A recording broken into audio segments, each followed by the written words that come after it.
Hello guys, তো আজকে চলে আসলাম একটা নতুন ব্লগ নিয়ে। তো আজকের ব্লগটা হচ্ছে শিলিগুড়িতে গাড়ি লোড করতেছি। গাড়ি লোড করে যাব কুচবিহার কুন্ডিবাড়ি। এই যে দেখো গাড়ি লোড হইতেছে। গাড়ি লোড হওয়ার পরে আমরা যাব কুচবিহার, কুন্ডিবাড়িতে খালি হবে। তো ব্লগটা দেখতে থাকো লাস্ট পর্যন্ত। তো গাড়িটা লোড হয়ে গেছে, এবার কাটা করব, কাটা করে বান্ধাবান্দি করে বাইরে হয়ে যাব। গাড়ি লোড হয়ে গেছে, এখন যাইতেছি ডিএফ নিতে। ডিএফ নিয়ে আসবো, তারপরে ডিএফ নেওয়া হয়ে গেছে। এই যে ডিএফ নিয়ে যাইতেছি।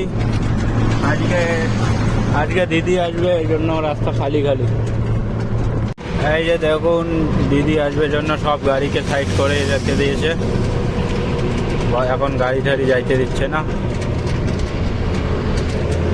ডিএফ ডালা হয়ে গেছে, এই যে হাত দেখো কেমন হচ্ছে ডিএফ পরে।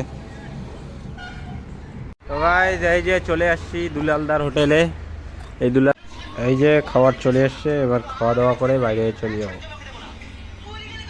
তো গাইস, আজকে হাইকোর্টের উদ্বোধন, জলপাইগুড়ি হাইকোর্টের উদ্বোধন। তো এই জায়গায় আমাদেরকে আটক করে দিল। তো ফাইনালি বের হয়ে চলে আসছি। এই যে কোর্টের সামনে। এই যে দেখুন কত জাম, এখনই জাম খুললো। আর এই জাম যে কতক্ষণ থাকবে কোনো ঠিক নেই। তো ফাইনালি আজকে জলপাইগুড়ি হাইকোর্টের উদ্বোধন হয়ে গেল। এই হাইকোর্টে যে প্রথম কার ফাঁসি লেখা হবে, কার কপালে যে ফাঁসি লেখা আছে এই হাইকোর্টে প্রথম, কমেন্ট করে জানাবেন। এই যে দিদি আজকে তো আমরা চলে আসছি এই ধূপগুড়ি ভ্যানতাল তোলে। দেখি কোনো ভ্যানতাল করে নাকি।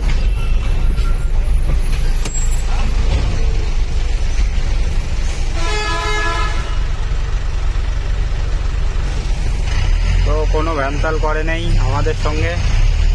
আমাদের ড্রাইভারদার মেজাজ দেখে ছেড়ে দিল। ভাই শিকড় নিতে গেছিলাম, কারণ ড্রাইভারদা খুব শিকড় খায়।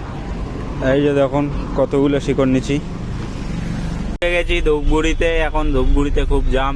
ধূপগুড়ি বাইপাসে আছি, ফালাকাটার রাস্তায়। দেখো পুরা জাম লেগে আছে সন্ধ্যাবেলা।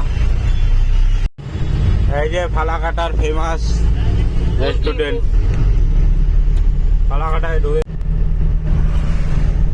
আমরা এখন গোকসারডাঙ্গা পার হয়েছি। কুয়াশা পড়ছে, মোবাইলে বোঝা যাইতেছে না অতটা, খুব কুয়াশা পড়ছে।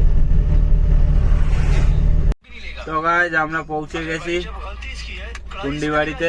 গাড়ি আজকে খালি হবে না, কালকে সকালে খালি হবে। তো আজকের জন্য এখানেই শেষ ব্লগ।